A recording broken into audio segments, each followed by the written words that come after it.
નમસ્કાર દર્શક મિત્રો, દેશ અને દુનિયાના સુપરફાસ્ટ સમાચારમાં આપનું સ્વાગત છે।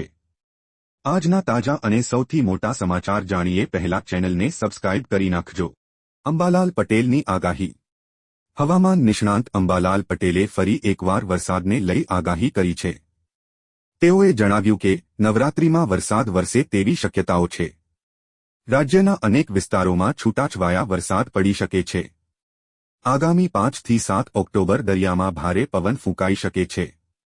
તેમજ મધ્ય, દક્ષિણ અને સૌરાષ્ટ્રમાં છૂટાછવાયા વરસાદની આગાહી કરવામાં આવી છે।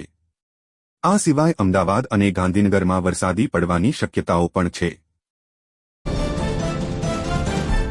મોદી સરકારની ખેડૂતોને મોટી ભેટ। મોદી કેબિનેટે ખેડૂતોની આવક વધારવા માટે 2 મોટી યોજનાઓને મંજૂરી આપી છે। રેલવે કર્મચારીઓને બોનસ આપવા પણ સંમતિ આપી છે।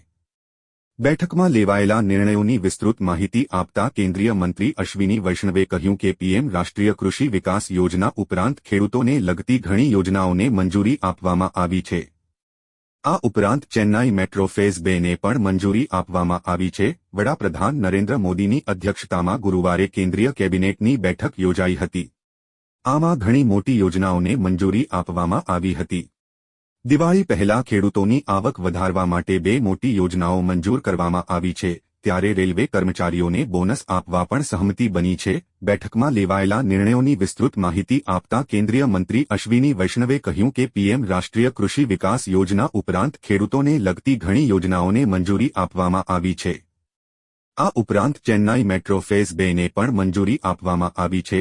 કેન્દ્રીય મંત્રીએ કહ્યું કે આજે કેબિનેટની બેઠકમાં લેવાયેલ સૌથી મોટો નિર્ણય ખેડૂતોની આવક વધારવા અને મધ્યમ વર્ગના લોકોને ખાદ્ય સુરક્ષા સુનિશ્ચિત કરવા સંબંધિત છે। તેના 2 સ્તંભો છે, પીએમ રાષ્ટ્રીય કૃષિ વિકાસ યોજના અને કૃષિ યોજના। આ બંને યોજનાઓ માટે 1,01,321 કરોડ રૂપિયાનું બજેટ નક્કી કરવામાં આવ્યું છે। ઓક્ટોબરમાં બેંકો 15 દિવસ બંધ રહેશે। 20 ઓક્ટોબર 1924માં 15 દિવસ સુધી બેંકોમાં કામ નહીં થાય। દેશમાં વિવિધ કારણોસર બેંકો અલગ અલગ સ્થળોએ 9 દિવસ સુધી કામ કરશે નહીં। આ સિવાય 4 રવિવાર અને 2 શનિવારે પણ બેંકો બંધ રહેશે। 2 ઓક્ટોબરે ગાંધી જયંતિ, 12 ઓક્ટોબરે દશેરા અને 31 ઓક્ટોબરે દિવાળીના દિવસે દેશભરમાં બેંકો બંધ રહેશે। આ ઉપરાંત વિવિધ રાજ્યોમાં સ્થાનિક તહેવારોને કારણે બેંકો બંધ રહેશે। મુખ્યમંત્રીના મોટા નિર્ણયો। મુખ્યમંત્રી ભૂપેન્દ્ર પટેલે ગઈકાલે કહ્યું છે કે હવે ગુજરાતના નાગરિકોના કામ નહીં અટકે અને આ કામો કરાવવા માટે ગુજરાતની અંદર 32 સિટી સિવિક સેન્ટર્સ ઊભા કરવામાં આવ્યા છે। ખાસ કરીને ગુજરાતની અંદર જે વસતા લોકો છે એમને નગરપાલિકાના કામો કરાવવા પડતા હોય છે અને આ નગરપાલિકાના કામો કરાવવા માટે વન સ્ટોપ શોપ એટલે કે સિટી સિવિલ સેન્ટરો ઊભા કરવામાં આવ્યા છે, જેમના થતી નાગરિકો છે જેમને મોટો ફાયદો થશે અને ઓનલાઈન દરેક કામો તમે સિટી સિવિલ સેન્ટર્સની અંદર કરાવી શકશો।